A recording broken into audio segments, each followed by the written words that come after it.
ഇത് കഴിഞ്ഞ തിങ്കളാഴ്ച വൈകുന്നേരം എടുത്ത വീഡിയോ ആണ് കേട്ടോ. ജോലി കഴിഞ്ഞ് വന്നപ്പോഴത്തേക്ക് ഞാൻ മീനൊക്കെ ആയിട്ടാണ് വന്നത്. ചെമ്മീനും കിളിമീനും അതുപോലെ തിരിയാനല്ലേ കൊഴയാള എന്നൊക്കെ പറയുന്ന മീൻ, അങ്ങനെ 3 കൂട്ടം മീനാണ് കേട്ടോ കൊണ്ടുവന്നത്. വെട്ടി തേച്ച് കഴുകി വൃത്തിയാക്കി ഫ്രീസറിൽ വെക്കുക, അതാണ് തീരുമാനം. എനിക്ക് ഒത്തിരി ഇഷ്ടമുള്ള ഒരു കാര്യമാണ് മീനൊക്കെ ഇങ്ങനെ വെട്ടി തേച്ച് കഴുകി വൃത്തിയാക്കി വെക്കുന്നത്. മീൻ വീട്ടിൽ കൊണ്ടുവരുന്ന ദിവസം ഇച്ചിരിയെങ്കിലും എനിക്ക് ഉന്മേഷം ഉണ്ടെന്നുണ്ടെങ്കിൽ ഞാനിങ്ങനെ വെട്ടി തേച്ച് കഴുകി വൃത്തിയാക്കിയായിരിക്കും ഫ്രീസറിൽ വെക്കുന്നത്. ഇതുപോലെ കയ്യിൽ ഒതുങ്ങുന്നതും വെട്ടി തേച്ച് കഴുകി വൃത്തിയാക്കാൻ പറ്റുന്നതായിട്ടുള്ള മീൻ വാങ്ങിക്കുമ്പോഴത്തേക്ക് എന്തായാലും കൊണ്ടുവന്ന് കഴിഞ്ഞാൽ ഉടനെ തന്നെ എനിക്കത് വൃത്തിയാക്കി വെക്കുന്നത് പോലെ ഒരു സന്തോഷം വേറൊന്നുമില്ല.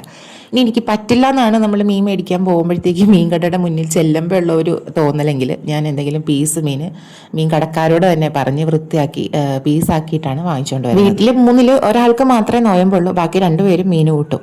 ഇറച്ചി മാത്രമാണ് ഞങ്ങൾ കുടുംബസമേതം നോയമ്പെടുത്തിരിക്കുന്നത്. ഇപ്പൊ കൊണ്ടുവന്നിരിക്കുന്ന ഈ 3 മീനും ആഴ്ചയിൽ ഏതെങ്കിലുമൊക്കെ 3 ദിവസങ്ങളിലായിട്ട് എടുക്കാനുള്ളതാണ്. ആദ്യം വെട്ടി ഉപ്പിട്ട് തേച്ച് കഴുകി വൃത്തിയാക്കി എടുത്തിരിക്കുന്നത് കിളിമീനാണ് കേട്ടോ. അപ്പൊ ഞാൻ ഇങ്ങനെ സിപ്ലോക്ക് കവറിലൊക്കെയാണ് വെക്കുന്നത്. മീൻ വെട്ടി വെക്കുന്ന പാത്രത്തിലോ അല്ലെങ്കിൽ കവറിലോ കുറച്ച് വെള്ളം ഒഴിച്ച് വെക്കുന്നത് നല്ലതാണെന്ന് ഞാൻ കേട്ടിട്ടുണ്ട്, പക്ഷെ ഞാൻ ഒഴിക്കാറില്ല. ഈ മീനും വെള്ളവും കൂടെ നമ്മൾ ഫ്രീസറിൽ വെച്ച് കഴിഞ്ഞാൽ രണ്ടും ഒരുമിച്ചാണല്ലോ ഫ്രീസ് ആവുന്നത്. തിരിച്ച് നമ്മൾ എപ്പോഴാണോ കറിവെക്കാനായിട്ട് എടുക്കുന്നത് അപ്പം ഇതൊന്ന് മെൽറ്റായി വരാനുള്ള സമയം കൊടുക്കാനില്ലാത്തത് കൊണ്ട് ഞാൻ വെള്ളം ഒഴിച്ച് വെക്കാറില്ല കേട്ടോ. അങ്ങനെ കിളിമീനെല്ലാം വെട്ടി തേച്ച് കഴുകി വൃത്തിയാക്കി ഞാൻ സിപ്ലോക്ക് കവറിലാക്കി വെച്ചിട്ടുണ്ട്. അതുപോലെ ഇപ്പം വെട്ടുന്നതാണ് കൊഴയാള. കൊല്ലത്ത് പറയുന്നത് കൊഴയാള എന്നാണ് ഹസ്ബൻഡിന്റെ നാട്ടിൽ. എന്റെ നാട്ടില് ചേർത്തലക്കാരൊക്കെ പറയുന്നത് തിരിയാനെന്നാണ്. എന്ത് പേര് പറഞ്ഞാലും ഈ മീനിന് നല്ല ടേസ്റ്റ് ഉണ്ട്. അത് കറിവെക്കാനും വറുക്കാനും ഒക്കെ ഒരുപോലെ നല്ല രുചിയുള്ള മീനാണ്. ഇപ്പൊ നിങ്ങൾ ഈ കാണുന്നത് മീൻ വെട്ടിയ അവശിഷ്ടങ്ങൾ തെങ്ങിന്റെ ചോട്ടിലോട്ട് പുറന്തള്ളുന്ന വളരെ പുരാതനമായ ഒരു കലാരൂപമാണ് കേട്ടോ. അങ്ങനെ കൊണ്ട് ഇടാവോ, അതൊരു മോശം കാര്യമല്ലേ എന്ന് ചോദിച്ചിട്ടുണ്ടെങ്കിൽ മണിക്കൂറുകൾക്കുള്ളിൽ അത് അവിടെ നിന്ന് കാലിയായിക്കോളും. അതിന്റെ അവകാശികൾ വന്ന് അത് എടുത്തോളും. പട്ടിയും പൂച്ചയൊക്കെ ഇവിടെ ഇഷ്ടം പോലെ. അങ്ങനെ ഒരു കാര്യം അവിടെ ഇട്ടതായിട്ട് അടയാളം പോലും ഉണ്ടാവാത്ത രീതിയിൽ അവിടെ നിന്ന് അത് വൃത്തിയാക്കിക്കോളും. ഈ പട്ടിയും പൂച്ചയൊന്നും പണ്ട് മുതലേ നമ്മൾ വീട്ടിൽ വളർത്തേണ്ട കാര്യമില്ല. വലിഞ്ഞു കയറി എവിടുന്നെങ്കിലും ഒക്കെ ഏതെങ്കിലും ഒക്കെ കാലഘട്ടത്തിൽ എപ്പോഴും എങ്ങനെയെങ്കിലുമൊക്കെ കുറെ ആളുകൾ ഇവിടെ ഉണ്ടാവും. എത്ര ഭീഷണിപ്പെടുത്തിയിട്ടും കാര്യമില്ല. അവറ്റകൾക്ക് പറ്റുന്ന സഹായങ്ങളാണേലും ഉപദ്രവങ്ങളാണേലും ചെയ്യും. ആരോടും പറയാതെ വരും, ആരോടും പറയാതെ പോകുകയും ചെയ്യും. കിളിമീനും തിരിയാനൊക്കെ ഞാൻ അടുക്കളയിൽ നിന്ന് വൃത്തിയാക്കി.